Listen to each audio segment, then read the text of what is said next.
بسم اللہ الرحمن الرحیم والصلاة والسلام علی رسول اللہ وعلی آلہ وصحبہ اجمعین۔ سیدہ صفیہ کا ذکر جاری کرتے ہوئے سیدت کا حسن و جمال۔ سیدہ صفیہ حسن و جمال میں بے مثال تھی۔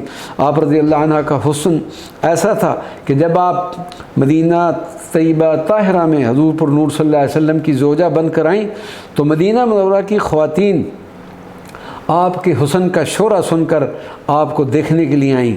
ان میں ازواج مطہرات بھی تھیں۔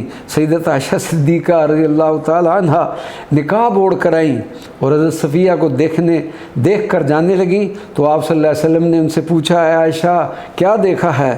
تو انہوں نے جواب دیا کہ ایک یہودیہ کو دیکھا ہے۔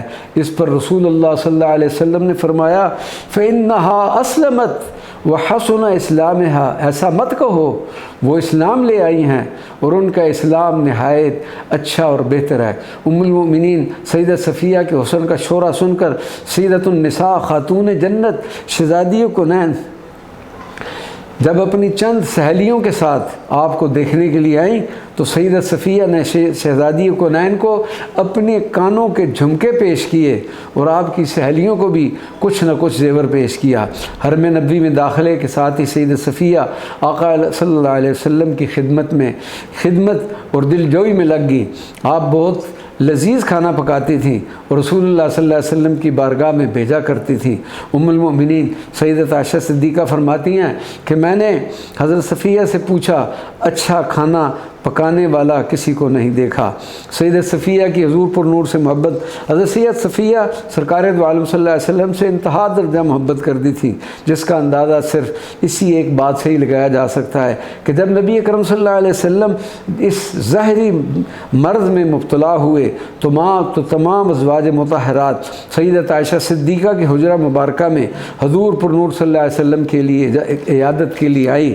سیدت صفیہ نے جب حضور نبی کریم صلی اللہ علیہ وسلم کو بے چین دیکھا تو کہا، یا رسول اللہ صلی اللہ علیہ وسلم، کاش آپ کی بیماری مجھے لگ جائے۔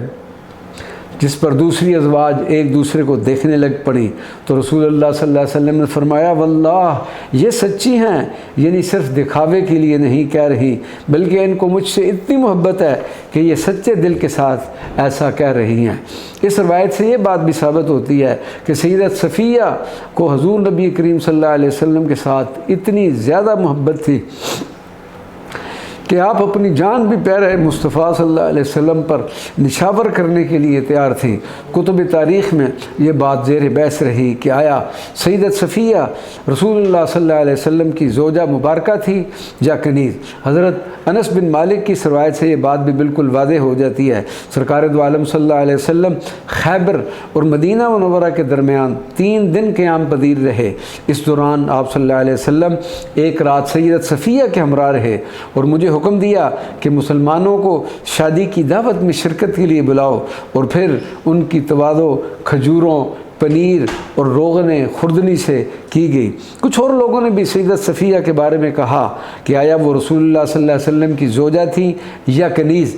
جواب میں چند لوگوں نے کہا کہ اگر حضور پاک صلی اللہ علیہ وسلم نے انہیں پردہ یعنی برقع میں رکھا تو وہ ازواج مطہرات میں سے ہوں گی، بصورت دیگر وہ کنیز ہوں گی۔ رسول اللہ صلی اللہ علیہ وسلم نے مدینہ منورہ کی جانب سفر کیا تو انہوں نے اپنے پیچھے سیدت صفیہ کے لیے جگہ بنائی اور ان کے اور دیگر لوگوں کے درمیان ایک پردہ لٹکا دیا، جس سے صاف واضح ہو گیا کہ رسول اللہ صلی اللہ علیہ وسلم نے سید صفیہ کو اپنی زوجہ ہونے کا درجہ عطا فرمایا۔ ایک مرتبہ ام المؤمنین سیدت حفصہ نے سیدت صفیہ کے یہودی نسل ہونے کا تذکرہ کیا، جس پر سیدت صفیہ نے رسول اللہ صلی اللہ علیہ وسلم سے شکایت کی۔ رسول اللہ صلی اللہ علیہ وسلم نے فرمایا، حفصہ کو جا کر بتاؤ، انک لابنۃ نبی وان عمک النبی وانک لتحت نبی ففیم تفخر علیک، تم ایک نبی یعنی حضرت ہارون کی بیٹی ہو، تمہارے چچا بھی نبی حضرت موسیٰ علیہ السلام ہے، اور تم ایک نبی کی بیوی ہو، وہ کس بات پر تم پر فخر کر سکتی ہے۔ پھر سرکار دو عالم صلی اللہ علیہ وسلم نے سیدہ حفصہ سے فرمایا یا حفصہ اتق اللہ، اے حفصہ اللہ تعالیٰ سے ڈرو۔ وصال سیدت صفیہ رضی اللہ تعالیٰ عنہ، ام المؤمنین سیدت صفیہ کا وصال سن 50 ہجری اور ایک قول کے مطابق 52 یا 55 ہجری مدینہ طیبہ طاہرہ میں ہوا، اور جنت البقیع میں آپ کی آخری آرام گاہ بنی۔